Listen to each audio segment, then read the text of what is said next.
আপনাদের সবাইকে আমন্ত্রণ জানাচ্ছি এখন টিভির নিয়মিত আয়োজন আরোগ্য নিকেতনে। আমি নুসরাত দীপা আজ আপনাদের সঙ্গে রয়েছি।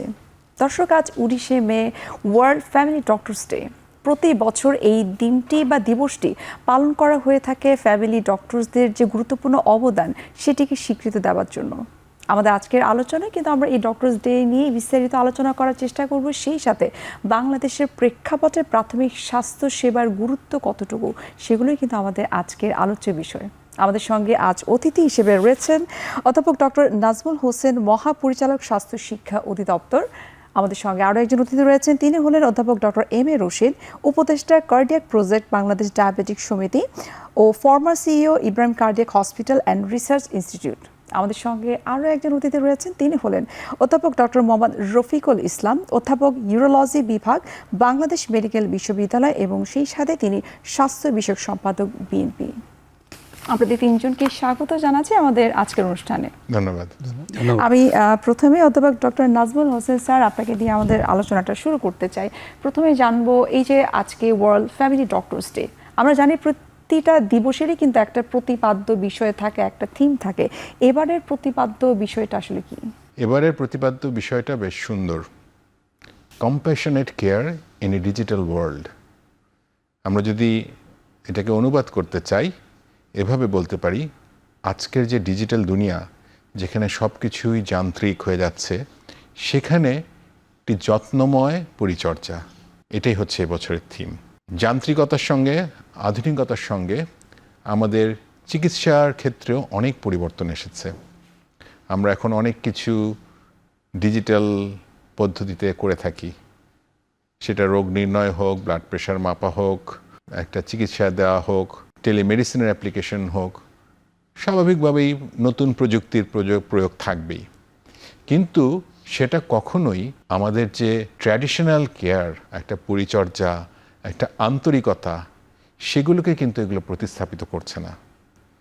এবং ফ্যামিলি হেলথ কেয়ার ডে যেহেতু পারিবারিক মূল্যবোধ, পারিবারিক যত্ন, সামাজিকতা, এই সমস্ত যে বিষয়গুলো রয়েছে, যেটা আমাদের সনাতন ধ্যান ধারণার সঙ্গে সম্পর্কিত, সেগুলোকে সুন্দরভাবে অ্যাড্রেস করা হচ্ছে।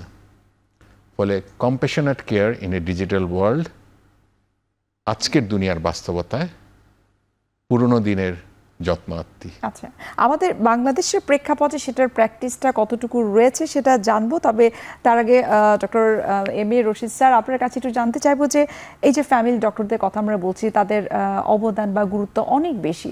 তো এই ফ্যামিলি ডক্টরদের সাথে অন্যান্য স্পেশালিস্ট যে ডাক্তার রয়েছে, তাদের মধ্যে আসলে তফাৎটা কতটুকু? ফ্যামিলি ডক্টর কিন্তু খুব উল্লেখযোগ্য একটা বিষয়, কারণ ফ্যামিলি ডক্টররা পরিবারের একটা অংশের মতন, এবং তাদের যে কেয়ারটা ফ্যামিলির প্রতি, এটা অত্যন্ত আন্তরিকতার সাথে যত্ন সহকারে এই ডিজিটাল প্ল্যাটফর্মে, ডিজিটাল ফর্মে যিনি, আগে যেটা ছিল যে ফ্যামিলি ডক্টররা মনে হয় যে শুধু ওই প্রাথমিক চিকিৎসাটা দেবে তা না, এখন তারা অন্য অন্য ইনভলভমেন্টের সাথে, অন্য কিছুর সাথে তারা যুক্ত হয়ে গেছে। এবং এটা ডিজিটাল ওয়ার্ল্ডে তথ্যপ্রযুক্তিতে তাদের ডাটাবেজ রাখা, তাদের যে কেয়ারগুলো, বেসিক কেয়ারগুলো, সেগুলো তারা মানে সঠিকভাবে পরিসংখ্যান এবং সংরক্ষণ করা। এতে হবে কি, স্পেশালিস্টের কাছে যখন মানে রেফার করবে, তখন ঠিক তথ্যপ্রযুক্তি দিয়ে সেটাকে ট্রান্সফার করতে পারবে। তাতে হবে কি, কেয়ারটা বেটার হবে। এবং এটা একটা যেটা আন্তরিকতার সাথে যে কেয়ারটা, এটা ফ্যামিলি ডক্টররা এটার সাথে ইনভলভ হয়ে যাচ্ছে। আগের থেকে এটার একটা ডিফারেন্স, বেসিক ডিফারেন্স আমার মনে হয়। আচ্ছা, অর্থাৎ আমরা বলতে পারি যে 10 বছর 15 বছরের আগেও যেটা ছিল না, এখন হয়তো সেটার গুরুত্বটা অনেক বেশি, গুরুত্বটা অনেক অপরিসীম। সেটার মধ্যে ডিজিটালের যে তথ্য প্রযুক্তির ব্যবহারটাকে ওই প্রাথমিক পর্যায়ে আনা হচ্ছে। আচ্ছা, ডক্টর রফিকুল ইসলাম স্যার, আপনার কাছে একটু জানতে চাইবো যে আপনার কাছে আসলে কি মনে হয় যে একটা পরিবারের কাছে অথবা প্রতিটা পরিবারের জন্যই একজন ফ্যামিলি ডক্টর নির্দিষ্ট থাকাটা অনেক বেশি গুরুত্বপূর্ণ? এটি একটি খুবই গুরুত্বপূর্ণ বিষয়, কারণ যারা বিশেষ করে ফ্যামিলি ডক্টরস, এই ফ্যামিলি ডক্টরস কিন্তু এটি আপনাকে একটু তাহলে পিছনে ফিরে যেতে হবে। এটি শুরু হয়েছিল আসলে আমার যতটুকু মনে পড়ে যে 2010 সালে world organization of family doctors, তারা কিন্তু এটি প্রথম এই দিবসটি কিন্তু তারা আয়োজন করে, এবং তারা সেখান থেকে কিন্তু এখন পর্যন্ত পালিত হচ্ছে।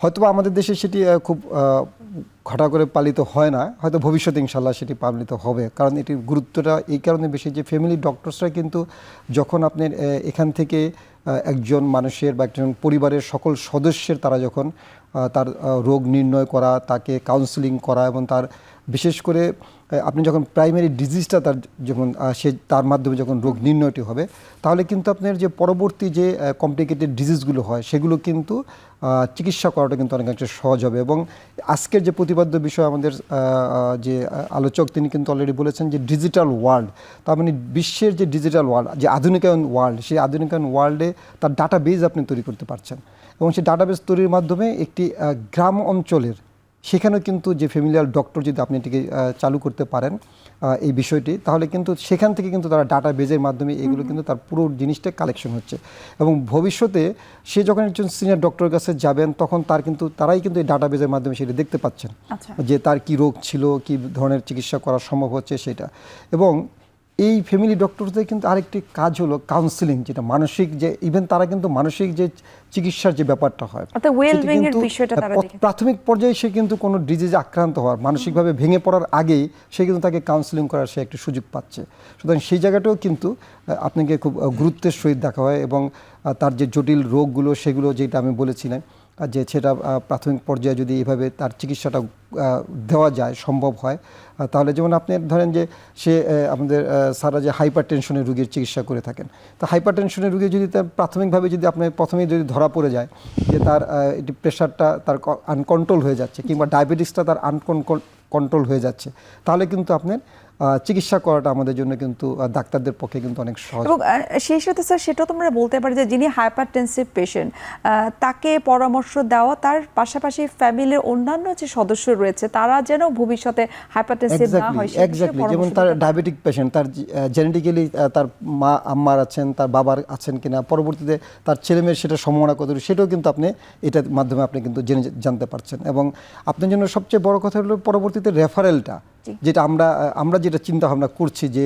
তার রেফারেল সিস্টেমটা কিন্তু সুন্দরভাবে সে তার মাধ্যমে কিন্তু গড়ে তোলা সম্ভব হবে। আচ্ছা রফিকুল স্যার, আপনি যেহেতু রেফারেল সিস্টেমের কথা বললেন, নাজমুল স্যারের কাছে আমার প্রশ্ন হচ্ছে বাংলাদেশের প্রেক্ষাপটে কিন্তু আমরা দেখেছি যে রেফারেল সিস্টেমটা খুবই পুয়ার। আপনার কাছে আসলে কি মনে হয় এই জায়গাটা আমাদের কতটুকু কাজ করা উচিত?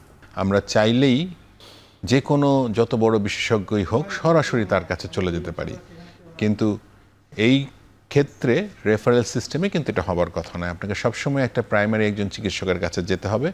উনি আপনার রোগের ব্যাপ্তি বুঝে, রোগের গুরুত্ব বুঝে, রোগের মাত্রা বুঝে প্রয়োজন হলে বিশেষজ্ঞের কাছে রেফার করবেন, প্রয়োজন হলে পরীক্ষা নিরীক্ষার ব্যবস্থা করবেন। তো রেফারেল সিস্টেমটা আমাদের দেশে খুবই দুর্বল এবং এটাকে আসলে শক্ত করা প্রয়োজন। কারণ যদি আমরা খুব সামান্য অসুখ নিয়ে বড় বিশেষজ্ঞর কাছে যাই তাহলে বেশ কয়েকটা সমস্যা হয়। এক হচ্ছে যে যিনি যাচ্ছেন তার জন্য এটা একটু ব্যয়বহুল হচ্ছে এবং সেই বিশেষজ্ঞের আসলে যার সেবার প্রয়োজন সেই ব্যক্তি কিন্তু সেটা পাচ্ছেন না। তো এই জন্য আমাদের রেফারেল সিস্টেমটা খুব জরুরি। আপনি দেখবেন যে নবনির্বাচিত সরকার তাদের কর্মসূচির মধ্যেও এই বিষয়গুলো আছে, তাদের যে চিন্তা আছে। আপনারা আজকে ওয়ার্ল্ড ফ্যামিলি ডে দেখেন, ফ্যামিলি কার্ডের প্রবর্তন করা হয়েছে, হেলথ কার্ডের প্রবর্তন করা হচ্ছে এবং হেলথ কার্ডের সঙ্গে যেটা থাকবে একটা সেন্ট্রাল ডাটাবেজে প্রত্যেকটা মানুষের যে ডায়াগনস্টিক ইনফরমেশনগুলো, আপনি একটা ব্লাড টেস্ট করলেন বা একটা পরীক্ষা করলেন, সেটাকে একটা সেন্ট্রাল ডাটাবেজে যদি সংরক্ষিত রাখা যায় এবং প্রয়োজন অনুযায়ী উনি যখন যে চিকিৎসকের কাছে যাবেন সেখান থেকে যদি সেই চিকিৎসক সেটাকে অ্যাক্সেস করতে পারেন, নিজে না রোগীর সম্মতিক্রমে, তাহলে হবে কি আমাকে সবসময় এক গাদা ফাইলপত্র নিয়ে ঘুরে বেড়াতে হবে না। আর রেফারেল সিস্টেমটার একটা আদর্শ রেফারেল সিস্টেম বলতে আমরা অনেক ক্ষেত্রে ব্রিটেনের যে ন্যাশনাল হেলথ সার্ভিস আছে, NHS বলা হয় যেটাকে, সেটাকে অনেক ক্ষেত্রেই আদর্শ ধরা হয়। বিকজ সেখানে একটা খুব সুন্দর একটা রেফারেল সিস্টেম আছে। ওখানে এলাকা ভিত্তিক একজন জিপি থাকেন, আপনাকে কোনো সমস্যা হলে প্রাইমারি কেয়ারের জন্য ওই জিপির কাছে যেতে হবে এবং উনি ইমার্জেন্সি ছাড়া, ইমার্জেন্সি হলে আপনি হসপিটালে সরাসরি যেতে পারেন। প্রাথমিক অবস্থায় যদি নন ইমার্জেন্সি যে কোনো রোগের জন্য যে কোনো ক্লিনিক্যাল কন্ডিশনে আপনি আপনার জেনারেল প্র্যাকটিশনার জিপির কাছে যাবেন, জিপি আপনাকে পরীক্ষা নিরীক্ষা করবেন, যদি প্রয়োজন মনে করেন তখন তিনি যেখানে আপনার যাওয়া প্রয়োজন সেখানে রেফার করবেন। তো এই সিস্টেমটা বেশ জনপ্রিয়। অবশ্যই এটারও সবল দিক আছে, দুর্বল দিক আছে, বাট প্রাথমিকভাবে এটাকে আমরা একটা সুন্দর রেফারেল সিস্টেম হিসেবে মনে করে করতে পারি। তো বাংলাদেশে এই জন্য আমাদের যে জনগোষ্ঠী রয়েছে, আমাদের 18 কোটি মানুষ, তাদের জন্য একটা সুন্দর রেফারেল সিস্টেম যদি আমরা গড়ে তুলতে পারি, তাহলে আমাদের যে রিসোর্সেস আছে, আমাদের যে সম্পদ আছে, স্বাস্থ্যে যেটুকু আমাদের বিনিয়োগ আছে, সেটাকে আমরা সঠিকভাবে কাজে লাগাতে পারবো।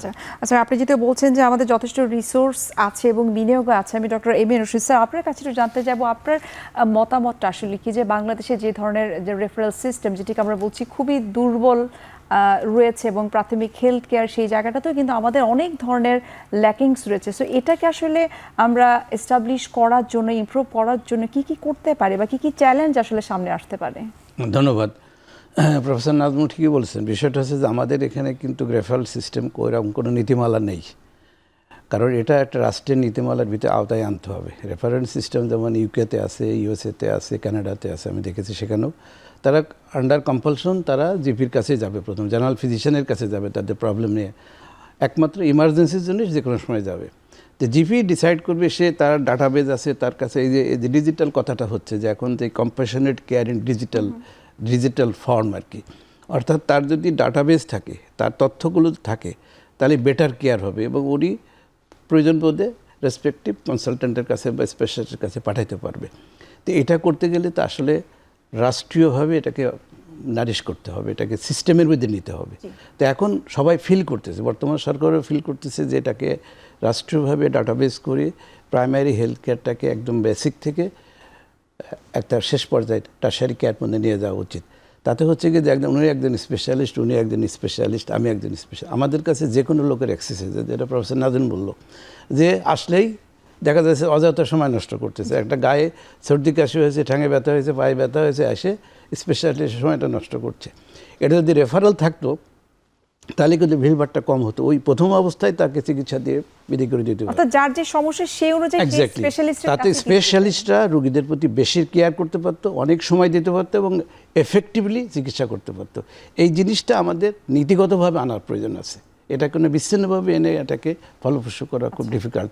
এটাকে যে ডিজিটাল কথা হচ্ছে যে তথ্য প্রযুক্তির যুগে এটাকে ডাটাবেস করে আমরা যে কোনো তথ্য রেসপেক্টিভ কনসালটেন্ট কাছে ট্রান্সফার করতে পারবো। তাতে হবে কি একটা বেটার ডাটাবেস থাকবে, তাদের তথ্য থাকবে, তাদের হেলথের রেকর্ড থাকবে, সব কিছু একটা সুন্দরভাবে ম্যানেজমেন্ট হবে। এটা আস্তে আস্তে হবে, এখন মানুষ ফিল করতেছে এটা। আচ্ছা, এই যে আপনি বললেন খুব সুন্দরভাবে বিষয়গুলো আমাদের সাজানো উচিত, ম্যানেজমেন্ট খুব চমৎকার বা প্রপার হওয়া উচিত। এই যে পুরনো যে ইনফ্রাস্ট্রাকচার, সেটিকে আসলে নতুনভাবে সাজানোর জন্য কি কি করা উচিত? আপনারা যারা রয়েছেন বিশেষজ্ঞ, এবং সেই সাথে ডক্টর রফিকুল স্যার রয়েছেন, তিনি বিএনপি স্বাস্থ্য বিষয়ক সম্পাদক, আপনি কার্ডিওলজিস্ট, এবং আমাদের নাজমুল স্যার রয়েছেন স্বাস্থ্য শিক্ষার অধিদপ্তরের মহাপরিচালক। আপনাদের তিনজনের কাছে আমি জানতে চাইবো যে এই ইনফ্রাস্ট্রাকচারটা পরিবর্তন করার জন্য আসলে কোথা থেকে কাজটা শুরু করা উচিত? তিনজনের কাছ থেকে উত্তরটা জানার চেষ্টা করব। একটা বিরতির সময় হয়ে গেছে, আমি বিরতি নিচ্ছি।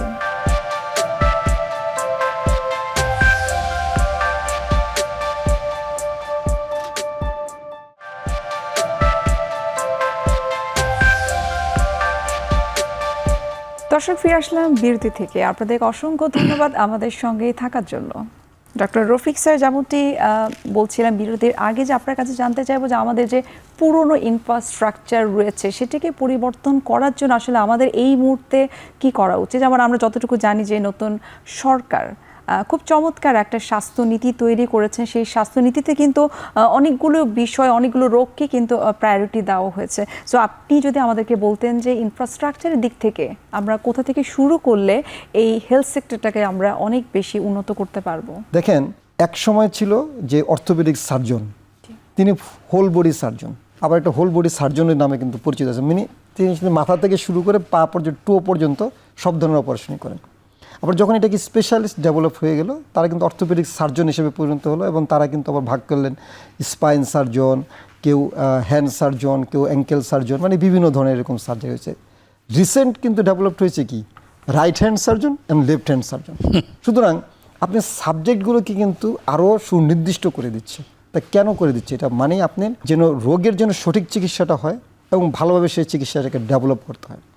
এগুলো সকল বিবেচনা করেই বাংলাদেশ জাতীয়তাবাদী দল, যদিও সেই সময় তারা খুব নির্যাতিত বা যাই কিছু হোক না কেন, তার মাঝেও কিন্তু তার সুনির্দিষ্ট পরিকল্পনা তারা কিন্তু এই 17 বছরে তারা কিন্তু করেছে। এবং সেই সময় কিন্তু প্রতিটি সেক্টরে যে হেলথের যে কাজগুলো নিয়ে তারা একটা রিফর্ম বডি করে সেখান থেকে বাইরের কনসালটেন্টদের সাথে, ইভেন বাংলাদেশি বাইরের কনসালটেন্টদের সাথে কিন্তু আমরা দীর্ঘ সময় এগুলো নিয়ে আলোচনা করেছি এবং কীভাবে রেফারেল সিস্টেমটাকে ডেভেলপ করা যায়। যেটি আজকে শুনছেন যে স্যার যেটি বললেন যে ন্যাশনাল হেলথ সার্ভিস যেটা ইউকের মডেলে করতে চান, সেটি কিন্তু আমার যেটুকু মনে পড়ে যে বিশ্ব স্বাস্থ্য দিবস যেটি ছিল সেই সময় কিন্তু আমাদের দলে যে ভারপ্রাপ্ত চেয়ারম্যান ছিলেন জনাব তারেক রহমান, তিনি কিন্তু তখনই ডিক্লেয়ার করেছেন যে বাংলাদেশের স্বাস্থ্য ব্যবস্থাকে কীভাবে এনএসএসের আদলে ডেভেলপ করা যায়। তো সেটিকে ডেভেলপ করার জন্যই কিন্তু আমাদের এই জন্য আমরা কিন্তু বিভিন্ন প্রস্তাবনাটা দিয়েছিলাম এবং সেটাকে করতে হলে আপনাকে রুট লেভেল থেকে সেটিকে আসতে হবে এবং রুট লেভেলে ইনফ্রাস্ট্রাকচার খুব বেশি আপনাকে পরিবর্তন করার দরকার নেই। পরিবর্তন করার দরকার হলো আমাদের সিস্টেমটাকে চালু করা। আপনি সিস্টেমটাকে কীভাবে চালু করবেন সেটাই হলো আপনার ব্যাপার, যে আমাদের থানা লেভেল থেকে, ইউনিয়ন লেভেল থেকে সেটা থানা লেভেলে আসবে, থানা লেভেল থেকে সেখানে আমরা উপরে যাব। এবং আমাদের দেখেন উপজেলা হেলথ কমপ্লেক্সে কিন্তু একটা গর্ভবতী মায়ের কিন্তু তার চিকিৎসাটা হচ্ছে। সুতরাং সেখান থেকে আপনি একটা বাচ্চা শিশু যে মানে তার যে ডিজিজটি যদি কোনো এনি কমপ্লিকেশন হয়, সেখানে যদি আপনি একজন পেডিয়াট্রিশিয়ানের ব্যবস্থা রাখতে পারেন, তাহলে কিন্তু আপনাকে রেফারেল করার জন্য ডিস্ট্রিক্ট লেভেলে কিন্তু পাঠাতে হচ্ছে না, তাহলে কিন্তু আপনার উপজেলা লেভেলেই সেটি কিন্তু আপনার সমাধান হয়ে যাচ্ছে। তাহলে এই সিস্টেমটাকে আপনাকে ডেভেলপ করতে গেলে তাহলে কিন্তু সম্ভব। তবে এখানে কিন্তু একটু কথা আছে, যেটি আপনারা এটা কিন্তু আপনি ডেভেলপ করলেন, কিন্তু পিছনের দিকটা কিন্তু আপনাকে তাকাতে হবে। এনএসএসের সিস্টেমে কিন্তু একজন রুগীকে যখন ধরেন তার একটা জটিল কমপ্লিকেটেড ডিজিজ হয়, তাকে কিন্তু 8 মাস 1 বছর কিন্তু অপেক্ষা করতে হবে। যেমনটি নাজমুল স্যার কিন্তু বলছিলেন যে একজন জিপি আগে দেখবেন। হ্যাঁ, সুতরাং এই যে তাকে যেন অপেক্ষা করতে না হয়, সেই দিকটাও কিন্তু আপনাকে সিস্টেমকে ডেভেলপ করতে গেলে সেই দিকটাকে আপনাকে ভাবতে হবে। কারণ আপনি রেফারেল সিস্টেম করবেন এবং রেফারেল সিস্টেমকে একটা রুগীকে দেখা গেল যে একটা ক্যান্সারের রুগী, তার যদি তাৎক্ষণিক আপনি রেফারেল করে তার চিকিৎসা ব্যবস্থা করতে না পারেন, সে তো 6 মাস পর্যন্ত বাঁচেই না, তাহলে আপনি কীভাবে তাকে 6 মাস পর্যন্ত তাকে ওয়েট করাবেন? সুতরাং সেই সিস্টেমটাকে ডেভেলপ করতে গেলে ওই নিচের থেকে রুট লেভেল থেকে যদি আপনি ইনফ্রাস্ট্রাকচারের চেয়ে যদি আপনার সিস্টেমটাকে গুরুত্ব দেন এবং যে সিস্টেমটা এক্সিস্টিং আছে সেটার উপরেই যদি আপনি বেজ লাইন করে আপনি তৈরি করতে পারেন, তাহলে কিন্তু সম্ভব এদেশের স্বাস্থ্য ব্যবস্থাকে আধুনিকায়ন করা এবং খুব বেশি জটিল কিছু না। এবং কারণ স্যাররা যে হোপ দিচ্ছেন যে বিশেষ করে যে হেলথ কার্ড তৈরি করা, যেই ইয়েগুলোকে তারা চালু করতে চাচ্ছেন, তাহলে কিন্তু এটা সম্ভব ডাটা বেজের মাধ্যমে আপনার সিস্টেমকে ডেভেলপ করা। আচ্ছা, যেহেতু আপনি সিস্টেমের কথা বলছেন, সেই সিস্টেম নিয়ে কিন্তু মানুষের আসলে অনেক ধরনের প্রশ্ন বা প্রত্যাশা রয়েছে, সেগুলো আরও বিস্তারিত আপনার কাছ থেকে জানার চেষ্টা করব। তারপর doctor M A Rashid sir, আপনার কাছে একটু জানতে চাইবো যে আপনি বাংলাদেশ ডায়াবেটিক সমিতি কার্ডিয়াক প্রজেক্টের উপদেষ্টা, তো সেই দিক থেকে একটু যদি আমাদেরকে বলতেন যে বাংলাদেশের যে অসংখ্য আমরা জানি যে কার্ডিয়াক পেশেন্ট রয়েছে, তো তাদেরকে আসলে সুচিকিৎসাটা দেবার জন্য আপনি যে ডায়াবেটিক সমিতিতে রয়েছেন, একজন উপদেষ্টা হিসেবে কাজ করছেন, আপনার কাছে কি মনে হয় যে বিগত 5 বছরের আগে যে সিস্টেমটা ছিল এখন আরও কতটুকু ইমপ্রুভ করতে পারলে, কি কি সিস্টেম সেখানে ইনপুট দিতে পারলে বাংলাদেশের মানুষরা আরও বেশি উপকৃত হবে কার্ডিয়াক সেক্টরের দিক থেকে? ধন্যবাদ। এখানে বেসিক কোশ্চেন যেটা প্রফেসর রফিক বললেন যে আমাদের অবকাঠামো কিন্তু মোটামুটি যা আছে খারাপ না। আচ্ছা, আমাদের দরকার একটা সিস্টেম ডেভেলপ করা। যে সিস্টেম ডেভেলপ করতে গেলে যে টেকনিক্যাল হ্যান্ডগুলোকে ট্রেন আপ করা, কম্পিউটার বেস করা, সফটওয়্যার ডেভেলপ করা, তখন যে কোনো একটা মানুষ যখন রিপোর্ট করবে, সাপোজ কমিউনিটি ক্লিনিকে যাক আর ইউনিয়ন স্বাস্থ্যকেন্দ্রে যাক, সেখানে কিন্তু ডাক্তার এখন হয়েছে, কিন্তু ওই সিস্টেমটাকে এখনও ডেভেলপ করেনি। সিস্টেমটা যখন হবে তখন এটাকে একটা সফটওয়্যার বেসড ডাটাবেস করে এটাকে রেফারেল সিস্টেমে দিয়ে নেওয়া যাবে। এটার জন্য আমাদের একটা যে সবচেয়ে প্রতিকূল অবস্থা যেটা আছে হেলথ বাজেট কিন্তু সত্যিকার অর্থে আমাদের অপ্রতুল। এটাকে আমাদের সাবস্টেন্সিয়ালি যদি ইনক্রিজ না করা যায় তাহলে কিন্তু মানুষের প্রত্যাশাটা পূরণ হবে না। এটা কিন্তু রিয়েলিটি, এটা আমাদের সীমাবদ্ধতা আছে, কিন্তু তা সত্ত্বেও আমাদের ওই দিকে একটু নজর দিতে হবে। স্বাস্থ্যনীতি আছে, বাট বাস্তবায়নের ক্ষেত্রে আসলে কতটুকু নতুন সরকার যদি আমরা বলি অথবা স্বাস্থ্য ব্যবস্থার কথা যদি আমরা বলি, তারা কতটুকু কাজ করতে পারবে? আপনার কাছে কি মনে হয় যে স্কিলড একটা টিম ডেভেলপ করা কতটুকু ইম্পর্টেন্ট এবং এই ক্ষেত্রে ট্রেনিংয়ের সুব্যবস্থা রয়েছে কিনা? একটা জিনিস বলি যে আমাদের কিন্তু অনেক নীতি হয়, কিন্তু বাস্তবায়নে প্রক্রিয়ার অনেক ত্রুটি থাকে। এর কারণে একটা অর্থনৈতিক থাকে, আর একটা দুর্নীতি থাকে, আর একটা কমিটমেন্টের অভাব থাকে। তিনটের সমন্বয় যখন হবে, যখন অর্থ আসবে, কমিটমেন্ট বাড়বে এবং এর ভিতরে ট্রান্সপারেন্সি আসবে, জবাবদিহিতা আসবে, তখন কিন্তু সমস্ত নীতিগুলো কিন্তু বাস্তবায়িত হবে। যেমন স্বাস্থ্যনীতি অনেক সময় হয়েছে, কিন্তু আমরা অনেক সময় দেখা যাচ্ছে যে আমাদের বাজেটের সংকুলতার কারণে হোক বা সিস্টেমের ডেভেলপের কারণে হোক বা জবাবদিহিতার অভাবের কারণে হোক এই জিনিসগুলো কিন্তু পরিপূর্ণভাবে লাভ করেনি। তো এখন আমার মনে হয় যে বর্তমান সরকার যে উদ্যোগগুলো নিছে এটা অবশ্যই মানুষের কল্যাণে কাজে লাগবে এবং আশা করি যে দিন উন্নতির দিকেই যাবে, খারাপের দিকে যাওয়ার কোনো চিন্তা নেই। অর্থাৎ আমরা বলতে পারি যে আমরা সম্ভাবনার দ্বারে রয়েছি। অবশ্যই। আপনি একটা কথা বললেন যে জবাবদিহিতার বিষয়গুলো যদি থাকে, ডক্টর নাজমুল স্যার, আপনি স্বাস্থ্য শিক্ষা অধিদপ্তরের মহাপরিচালক, আপনার কাছে একটু জানতে চাইবো যে এই যে সরকারি হসপিটালগুলোর প্রতি কিন্তু মানুষের অভিযোগটা একটু বেশি থাকে যে ডাক্তারের সিরিয়াল পাওয়াটা অনেক বেশি কষ্টসাধ্য থাকে, রোগীদের জন্য বেড পাওয়াটা অনেকটা কষ্টসাধ্য থাকে। এক্ষেত্রে যদি কোনো অনিয়ম থাকে, জবাবদিহিতার বিষয়গুলো আসলে কতটুকু গুরুত্ব সহকারে দেখা হবে, আপনার কাছে কি মনে হয়? জবাবদিহিতা সব ক্ষেত্রেই জরুরি, শুধু স্বাস্থ্য খাতে নয়, সব ক্ষেত্রেই। কিন্তু মানুষ যখন অসুস্থ হয়ে চিকিৎসকের কাছে যায়, হাসপাতালে যায়, তখন তাদের এক্সপেকটেশনটা বেশি থাকে। সামান্য এদিক সেদিক হলেই তারা তখন একটা প্রতিক্রিয়া ব্যক্ত করে। বর্তমান সরকারের আপনি যদি তাদের নির্বাচনী ম্যানিফেস্টো লক্ষ্য করে থাকেন, সেখানে দেখবেন যে তারা উল্লেখ করেছেন যে পর্যায়ক্রমে স্বাস্থ্য খাতে বাজেট জিডিপির 5% পর্যন্ত উন্নতি করা হবে, যেটা বাজেটের কথাটা রশিদ ভাই বলেছেন। কারণ বাজেট যদি না থাকে তাহলে যে কোনো কাজ করাই কঠিন হয়ে দাঁড়ায়। কিন্তু শুধু বাজেট থাকলেই হয় না, বাজেটটাকে বাস্তবায়নের যে সামর্থ্য সেটাও জরুরি। গত বছর বাংলাদেশের স্বাস্থ্য খাতে বাজেট ছিল জিডিপির 0.74%। সংশোধিত বাজেট এটা আরও কমে এসেছিল। এবছর এটা লক্ষ্যমাত্রা বাড়ানো হয়েছে, যেহেতু 5 বছরে 5% যাওয়ার ইচ্ছে পরিকল্পনা আছে, সুতরাং এবছর এটা অন্তত 1 থেকে 1.5% উন্নীত করার একটা চেষ্টা আছে।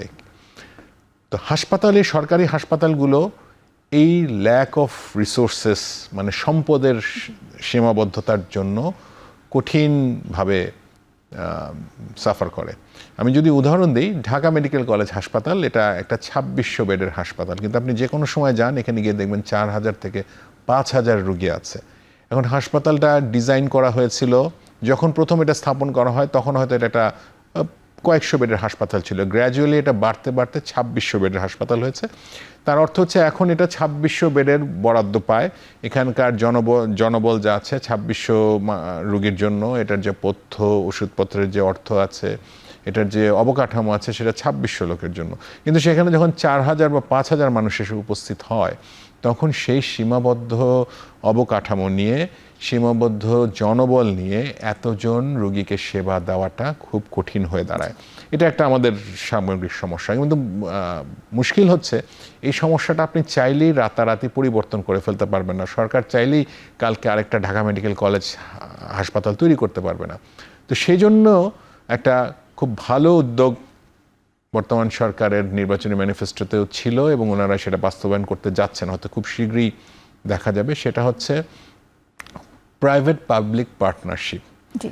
আপনি দেখবেন, আমি শুধু আমাদের ক্ষেত্রটাই বলি, যেহেতু আমি স্বাস্থ্য শিক্ষা অধিদপ্তরের মহাপরিচালক, আমাদের বেশ কিছু মেডিকেল কলেজ আছে। আপনি জানেন মেডিকেল কলেজের সঙ্গে একটা হাসপাতাল থাকতে হয়, যাতে আমাদের স্টুডেন্টরা সেখানে যেয়ে হাতে কলমে রোগীর রোগ নির্ণয় এবং চিকিৎসা করা শিখতে পারে। কিন্তু আমাদের বেশ কিছু মেডিকেল কলেজ আছে যাদের সংশ্লিষ্ট হাসপাতালটায়, হয়তো হাসপাতালটা খুব সুন্দর করে তৈরি করা, যথেষ্ট ভালো বেড আছে, পরিবেশও সুন্দর, কিন্তু যেহেতু সেখানে আউট অফ পকেট এক্সপেন্ডিচার দিয়ে চিকিৎসা করতে হয়, এই জন্য রুগীরা সেখানে যেতে উৎসাহ বোধ করেন না। এরকম বেশ কয়েকটি হাসপাতাল আছে। তো সরকার যেটা চিন্তা করছে, এই ধরনের হাসপাতালগুলোকে যদি সরকার স্ট্র্যাটেজিক পারচেজ বলে, আমাদের পিপিআরে একটা নতুন অন্তর্ভুক্তি আছে, সেটা প্রয়োগ করে যদি এই হাসপাতালের বেডগুলোকে সরকার যদি কিছু ভর্তুকি দিয়েও সাধারণ রোগী মানুষকে আকৃষ্ট করতে পারে, যেখানে রোগীরা আসবেন, ধরো যাক ঢাকা মেডিকেল কলেজ হাসপাতালের কোনো একটা ওয়ার্ডে ভর্তির দিন, অ্যাডমিশনের দিন 50 জন রোগীর থাকার কথা, 60 জন 70 জন রোগী, তারপরেও বেশি হয়ে যাচ্ছে, তখন এই রোগীদেরকে যদি এই হাসপাতালগুলোতে রেফার করা হয় এবং সরকার যদি বলে যে এই হাসপাতালে এই রোগীগুলো যাদেরকে রেফার করা হবে, সেই রোগীগুলোকে তারা সেখানে চিকিৎসা দিবেন এবং এই চিকিৎসার ব্যয়ের জন্য সরকার ভর্তুকি দিবে সেই প্রতিষ্ঠানটাতে। আচ্ছা। তাতে কয়েকটা দিকে লাভ হচ্ছে। এক হচ্ছে আমাদের যারা রোগী তাদেরকে আমাদের শিক্ষার্থীরা পরীক্ষা করার, রোগ নির্ণয় করার যে চর্চা, প্র্যাকটিস, সেটা করার সুযোগ পাচ্ছে। এটা খুব এসেনশিয়াল। আমরা রুগী না দেখে ডাক্তার হয়ে যাক এরকম ডাক্তার আমরা চাই না। তো সুতরাং আমাদের স্বাস্থ্য শিক্ষা অধিদপ্তরের পক্ষ থেকে এটা হচ্ছে একটা বিরাট প্রাপ্তি। আর সরকারের জন্য এটা একটা ভালো দিক হচ্ছে যে সরকার যেহেতু খুব অল্প বিনিয়োগে সামান্য ভর্তুকি দিয়ে এই রেডিমেড হাসপাতালগুলো, যেগুলোর বেডগুলো অব্যবহৃত পড়ে আছে, আবার হাসপাতাল কর্তৃপক্ষ রুগী আকৃষ্ট করতে পারছেন না, সেইখানে খুব সামান্য ভর্তুকি দিয়ে দ্রুতই হয়তো কয়েকশো 1000 বেডের ব্যবস্থা করে ফেলতে পারবেন। ফলে ঢাকা শহরের যে সরকারি হাসপাতালগুলোর যে একটা প্রচণ্ড চাপ, সেই চাপটা অনেকখানি সেখানে সরিয়ে দেওয়া যাবে। এবং আমার মনে হয় এটা বাংলাদেশের চিকিৎসা সেবায় একটা যুগান্তরী পরিবর্তন আনবে। সেই প্রত্যাশা আমাদের আসলে সকলেরই। আমরা আরো বিস্তারিত আপনাদের তিনজনের কাছ থেকে জানার চেষ্টা করব যে প্রাইমারি হেলথ কেয়ার বা ওভারঅল স্বাস্থ্য ব্যবস্থাকে কিভাবে আসলে উন্নত করা যায়। আরো একটা বিরতির সময় হয়ে গেছে, আমরা বিরতি নিচ্ছি।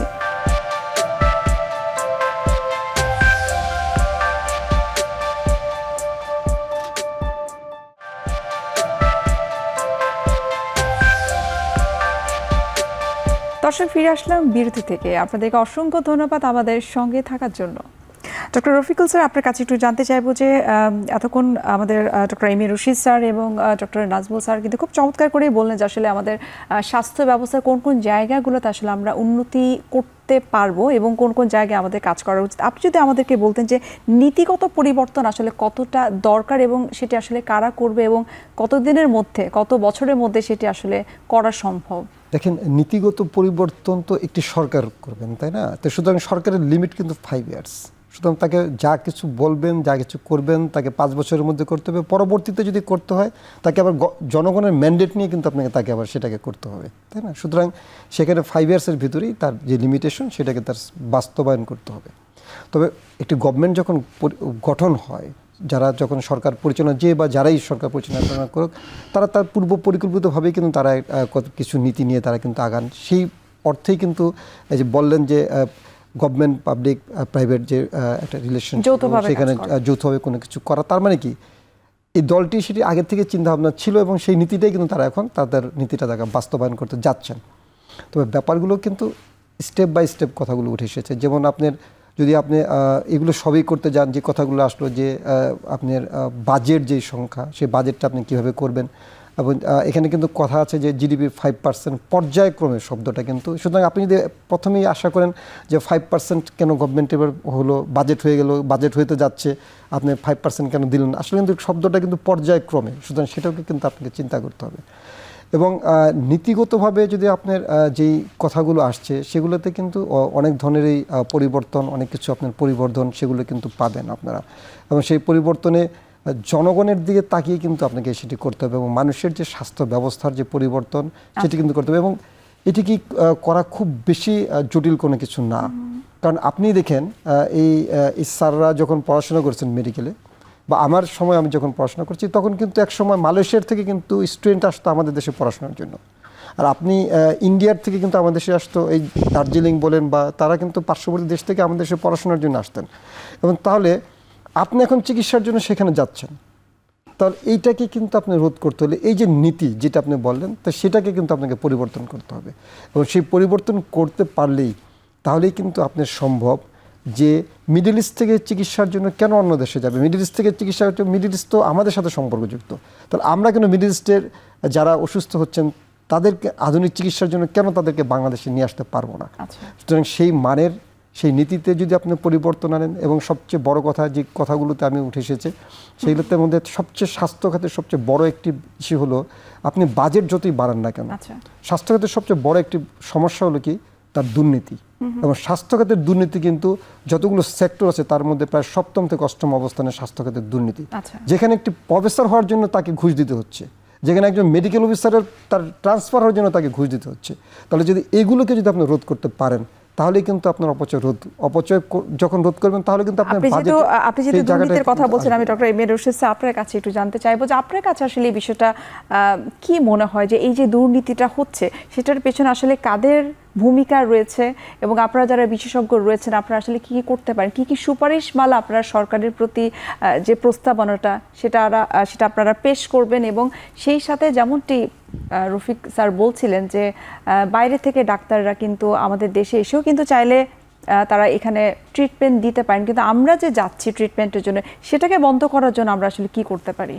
এটা জিনিস হচ্ছে যে দুর্নীতির যে ইস্যুটা, এটা কিন্তু কোনো আইসোলেটেডলি শুধু যে একটা খাতকে দেখানো যাবে না। যখন ভালো হবে না, যখন সিস্টেম যখন ডেভেলপ করছে, যখন সার্বজনীনভাবে যখন জবাবদিহিতা নিশ্চিত হবে, তখন কিন্তু এগুলো কমবে। এটা কোনো আইসোলেটেডলি দেখার কোনো সুযোগ নেই।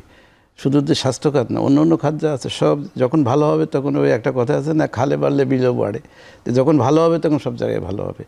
এর জন্যই সবচেয়ে বড় কথা হচ্ছে যে আমাদের যে জবাবদিহিতাটা এবং রুল অফ ল, আইনের শাসন, যেদিকে একজন দুর্নীতি করে যদি রোধ পেয়ে যায় তাহলে আরেকজন দুর্নীতি উৎসাহিত হয়, অথবা যে দুর্নীতি করে তাকে এক্সাম্পলারি পানিশমেন্ট হতে হবে। এরকম একটা সিস্টেম যখন হবে তখন এগুলো রোধ হবে। এখানে কতগুলো ইস্যু আসছে যে আমাদের যেমন স্বাস্থ্য খাতের একটা, যেহেতু এটা সেন্সিটিভ, তো মানুষের সাথে আমাদের স্বাস্থ্য নিয়ে ধরনের মানুষের সাথে ডাইরেক্টলি কন্ট্যাক্ট হয়, যার জন্যে স্বাস্থ্য নিয়ে অনেক সমালোচনা হয়, অনেক ধরনের তর্ক বিতর্ক হয়।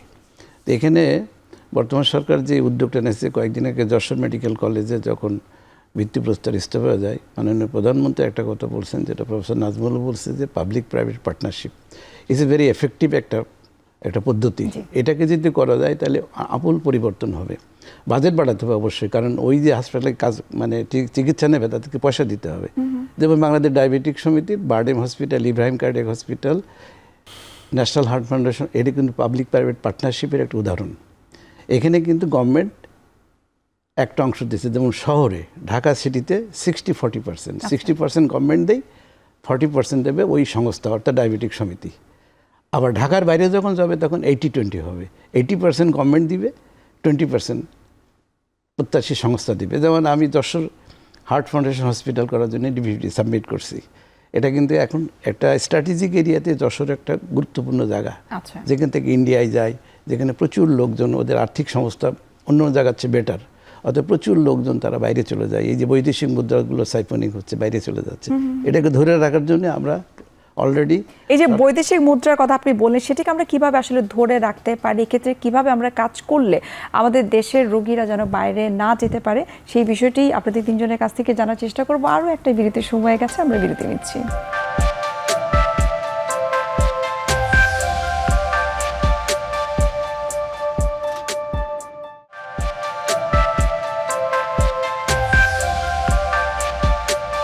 দর্শক, ফিরে আসলাম বিরতি থেকে। আপনাদেরকে অসংখ্য ধন্যবাদ আমাদের সঙ্গে থাকার জন্য। ডক্টর নাজমুল স্যার, আপনার কাছে চলে আসবো। যেমনটি doctor M A Rashid sir কিন্তু বলছিলেন যে পাবলিক প্রাইভেট যে বিষয়টি, সেটাকে যদি আমরা পার্টনারশিপটা এস্টাবলিশ করতে পারি তাহলে আমরা অনেকটা এই স্বাস্থ্য খাতে উন্নতি করতে পারবো। সেই সাথে আমার একটা প্রশ্ন ছিল যে এই যে বৈদেশিক মুদ্রার যে বিষয়টা আসলো, রশিদ স্যার যেটি বলছিলেন, আমরা কিভাবে কি করতে পারলে আমাদের দেশের রোগীদেরকে আমরা দেশে ট্রিটমেন্ট করাতে পারবো?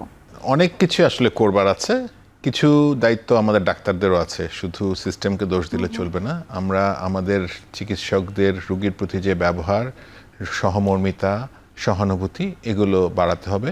আর আরেকটা জিনিস হয়, আমাদের কোনো ক্ষেত্রে আমাদের মাত্রা জ্ঞানের অভাব হয়ে যায়। আমি দিনে 10টা রুগী দেখতে পারি, 20টা রুগী দেখতে পারি। আমি দিনে যদি 100-150 রুগী দেখতে যাই তাহলে কখনোই রুগীদের স্যাটিসফ্যাকশন হবে না। আমি যত ভালো চিকিৎসকই হই না কেন, রুগীরা বিদেশে চলে যাবে।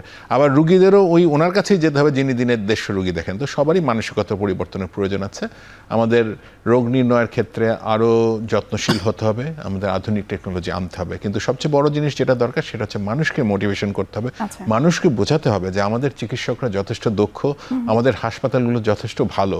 বিদেশে গেলেই যে এর চেয়ে ভালো চিকিৎসা পাওয়া যাবে তা নয়। আর আমাদের দেশে আপনি আগে যে আমরা যে বিষয়টা বলেছি, আপনি চাইলেই যে কোনো বড় চিকিৎসকের কাছে, ভালো চিকিৎসকের কাছে যেতে পারেন, কিন্তু আপনি যখন বিদেশে যান আপনি সেই দেশের হয়তো আমাদের চেয়েও অনেক কম মানের একজন চিকিৎসকের কাছে যান। তো এই বিষয়গুলো যদি জনগণের মধ্যে এক্ষেত্রে মানুষের আস্থাটা ফিরিয়ে আনাটা কিন্তু আস্থা ফিরিয়ে আনাটা খুব জরুরি। Doctor M A Rashid sir, আপনার কাছে একটু জানতে চাইবো, এই যে আস্থাটা ফিরিয়ে আনার জন্য আসলে আমাদের কি করা উচিত, ছোট্ট করে যদি বলতেন। এবং সেই সাথে ট্রেনিং, আমরা জানি যে ভালো বিশেষজ্ঞরা রয়েছে, কিন্তু একটা টিম মিলে কিন্তু একটা প্রপার ট্রিটমেন্ট কিন্তু আমরা দিতে পারি।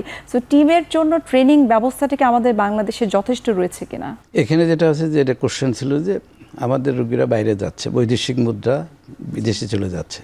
এটার জন্য প্রথম কথা হচ্ছে যে রোগীদের আমাদের উপরে যে আস্থাটা, এই আস্থা আনার একটা ইস্যু আছে। আরেকটা আছে সক্ষমতা, কারণ 18 কোটি লোকের দেশে স্পেশালিস্টের সংখ্যা কিন্তু অত নাই। রেশিও করলে অনেক একটা লোককে 150 রুগী দেখতে, 100 রুগী দেখতে সে কিন্তু বাধ্য হচ্ছে দেখার জন্যে। তো সে যে কষ্ট করে তাকে দেখতে হচ্ছে, তো কিন্তু এটা মানুষ বাধ্য হচ্ছে যেহেতু আমাদের স্বল্পতা রয়ে গেছে। আর ইউনিফর্ম ডিস্ট্রিবিউশনে, যেমন পেরিফেরাল ডিস্ট্রিক্টগুলো, ডিভিশনাল শহরগুলো, যদি যেখানে যার পোস্টিং সে যদি সেখানে কাজ করার সুযোগ পাই, তাহলে এই ঢাকার লোড অনেক কমে যাবে। এই একটা লোককে আর বেশি দেখাতে হবে না। সেজন্য আমাদের হচ্ছে যে এই সিস্টেমের সাথে সাথে এই সক্ষমতাগুলো বাড়ানোর দরকার। মানুষের আস্থা, মানুষের প্রতি সময় দেওয়া, একটা রোগীকে যতটুকু সময় দেওয়া প্রয়োজন, তার মোটিভেশনটা, তাকে যতটুকু বোঝানোর ব্যাপার, নার্সিং কেয়ার, ডক্টরস কেয়ার, এই সব কিছু মিলে এটা একটা হলিস্টিক অ্যাপ্রোচ হওয়া উচিত। এটাকে একটা হলিস্টিক অ্যাপ্রোচ করে যদি আমরা যাই, তাহলে অবশ্যই আমাদের কমে গেছে। তো আগে দেখেন মানুষ বেশি যেত, দেখেন 80% লোক চলে যেত, এখন যাচ্ছে 20%। যেমন কার্ডিয়াক কেয়ারে অনেক সাবজেক্টে এখন সব বাংলাদেশে, আমাদের মন্ত্রী মিনিস্টাররা, সচিবরা পর্যন্ত দেশে চিকিৎসা নিচ্ছে। তো এই আস্থাটা তো অর্জন হয়েছে, কিন্তু এটা একদিনে সম্ভব না, সময়ের ব্যাপার। যেমন রফিক স্যার কিন্তু বলছিলেন যে পর্যায়ক্রমে হবে। রফিক স্যার, আপনি যদি আমাদেরকে বলতেন, যেমনটি doctor M A Rashid sir কিন্তু বলছিলেন যে পেরিফেরি হসপিটাল বা টারশিয়ারি যে হসপিটালগুলো রয়েছে, সেখানে যদি ডাক্তারদের সুব্যবস্থাটা করা যায়, তাহলে কিন্তু ডাক্তারের সেখানে থেকেই কিন্তু রোগীদেরকে ট্রিটমেন্টটা দিতে পারে। এই বিষয়ে আপনার মতামত কি, ছোট্ট করে জানবো। হ্যাঁ, ধন্যবাদ। দেখেন, আমি একটু স্যারদের সাথে ইমপ্লিমেন্ট করতে চাচ্ছি এটা। দেখেন, মাহাথির মোহাম্মদ একটা রোগ হয়েছিল, তিনি কিন্তু সেই জায়গায় তার সাবজেক্ট ডেভেলপ করে তার চিকিৎসাটা সে কিন্তু পরবর্তীতে নিয়েছেন। এবং তার মানিটা কি, তার আগ্রহ, তার দেশে তার চিকিৎসাটা সে করবেন। সুতরাং আপনাকে কিন্তু যারা এই যে যারা বিদেশে যাচ্ছেন, তারা কারা? তারা কিন্তু একদম লো ক্লাস সোসাইটির, তারা কিন্তু না, আপার ক্লাস সোসাইটি অথবা মিডল ক্লাস সোসাইটি কিন্তু তারা কিন্তু যাচ্ছেন। শুধু তাদের মন মানসিকতার পরিবর্তন করতে হবে যে বাংলাদেশের চিকিৎসা সম্ভব এবং বাংলাদেশে আমি দেশের টাকা দেশে রাখবো। যদি এইটাকে চিন্তা করেন, তাহলে কিন্তু আপনার সেই জায়গাটা কিন্তু আপনি পরিবর্তন করা সম্ভব। আর আপনি যেটি বলছেন যে হ্যাঁ, চিকিৎসকদের যে অবস্থাটা, কিন্তু আপনাকে চিকিৎসককে কিন্তু ব্যবস্থা করতে হবে। আপনি কিন্তু নটরডেম কলেজ কিন্তু সারা বাংলাদেশে নেই, নটরডেম কলেজ আছে শুধুমাত্র ঢাকাতে। সুতরাং আপনাকে নটরডেম কলেজের মতো শিক্ষা প্রতিষ্ঠান কিন্তু আপনাকে সেই শরীয়তপুরের সেই কর্নারে কিন্তু আপনাকে ডেভেলপমেন্ট করতে হবে। তাহলে কিন্তু কোনো একজন চিকিৎসক তার বাচ্চাকে পড়ানোর জন্য যেন তাকে ঢাকায় থাকতে টেনশন করতে না হয়, তাকে ওইখানে তার ব্যবস্থাটা থাকতে হবে। সুতরাং এটি সামগ্রিক ব্যাপার। এবং আপনি যখন ট্রেনিংয়ে যাবেন, একসময় ট্রেনিংয়ে যেতে হতো কি, ডাক্তারদের ট্রেনিং যাচ্ছেন সচিবরা, সচিবালয়ের কর্মকর্তারা, তারা চলেছেন ডাক্তারদের ট্রেনিংয়ে। সুতরাং এগুলোকে যদি আপনি রোধ করতে না পারেন, যার প্রপার জায়গাকে তাকে ট্রেনিং দিতে হবে, তার কাজটা তাকেই করাতে হবে, তাহলে কিন্তু আপনার সম্ভব হবে এদেশের সামগ্রিক স্বাস্থ্য, আমি যেটাকে আপনাকে বলেছি, স্বাস্থ্য ব্যবস্থার কিছু নীতি পরিবর্তন করলেন কিংবা কিছু কাজ করে দিলেন, তা কিন্তু সামগ্রিক স্বাস্থ্য ব্যবস্থাকে আপনাকে একেবারে শেষ পর্যায়ে চলে এসেছে। আমরা এক কথা যদি বলি যে নীতির কথা আপনি বলছিলেন, যে এই নীতিগুলোকে বাস্তবায়ন করার জন্য প্রতিটা মানুষকেই আসলে কাজ করতে হবে, শুধুমাত্র সরকারকে নয়। আপনারা চিকিৎসক যারা রয়েছেন, স্বাস্থ্য ব্যবস্থার সঙ্গে যারা রয়েছেন, ওতপ্রোতভাবে সবাইকে আসলে একই সাথে কাজ করতে হবে। আপনাদের তিনজনকে অসংখ্য ধন্যবাদ। আপনারা এত ব্যস্ততার মাঝেও আমাদেরকে সময় দিয়েছেন এবং স্বাস্থ্য নীতি, স্বাস্থ্য ব্যবস্থা সম্পর্কে কিছু তথ্য আমাদেরকে দিয়েছেন। আশা করি আমাদের দর্শকরা অনেকটাই উপকৃত হবেন। আবারও ধন্যবাদ তিনজন। ধন্যবাদ এখন টিভি। ধন্যবাদ আপনাকে। সুপ্রিয় দর্শক, এতক্ষণ আপনারা দেখছিলেন এখন টিভি নিয়মিত আয়োজন আরোগ্য নিকেতন। আজ আমরা এখানে শেষ করছি, দেখা হবে আবারও আপনাদের সঙ্গে। সে পর্যন্ত আপনারা সবাই ভালো থাকুন, সুস্থ থাকুন। আল্লাহ হাফেজ।